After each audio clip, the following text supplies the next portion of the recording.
Greetings from the apocalypse. Today we're going to talk about grit.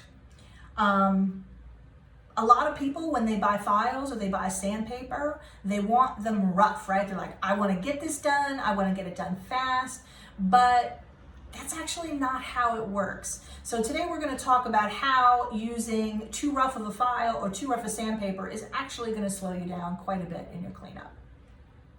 So it's very common when students have to clean things up for them to say like, oh, I want some give me some rough sandpaper. I want some 220, I want some, 80, I don't know. Or when they get a file out, they get a zero file or something that's really coarse.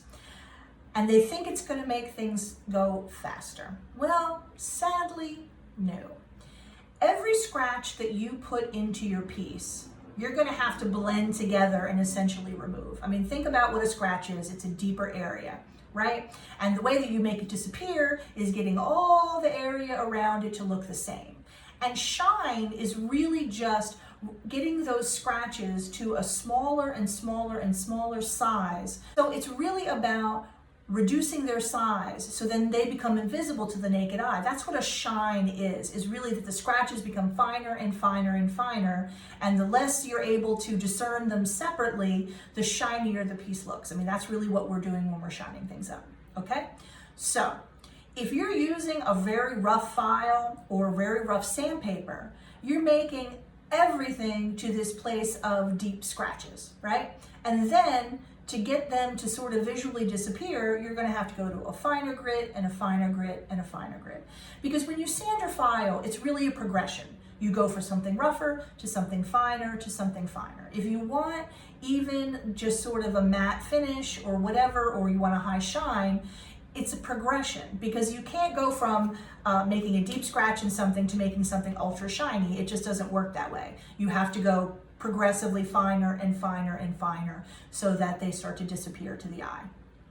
So it does not help you to use rough files and rough sandpaper. All it does is give you way more cleanup to do. So for me, I mean, everyone has their own kind of work and everything, and not everyone does the same kind of work as I do. But just so you know what I do, I don't use sandpaper any rougher than 400. Every now and then, maybe I'll use a 320 if I'm sanding the top of a bezel down, kind of a thing, right? As far as files go, I don't have anything rougher than a cut 2. Because basically, if I'm gonna, let's say, clean up, let's say I've taken a bezel, I've soldered it to a back sheet, I'm gonna cut all my excess away, then I'm going to file it so that the excess metal is removed, and then I'm going to go to 400 sandpaper. And by doing that, basically I reduce all those different steps in between. If I go at it with an 80 sandpaper or 220 sandpaper, then I'm going to have to go to a 320 and then a 400, and then, you know what I'm saying, to work my way through to reduce all those deep scratches. So stop going for the rough stuff because you think it's saving you time. It isn't. It's actually adding cleanup.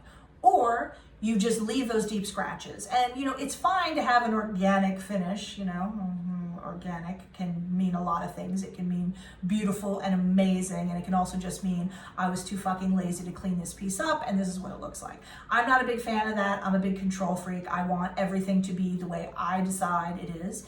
Jewelry is like my own little universe. I mean, there's a lot of control freaks in jewelry making, let's be honest. But at any rate, so the point is, stop thinking that it's saving you time going rough. Go with the stuff that's a little finer, and you'll notice your cleanup is going to go a lot faster. That's it for today.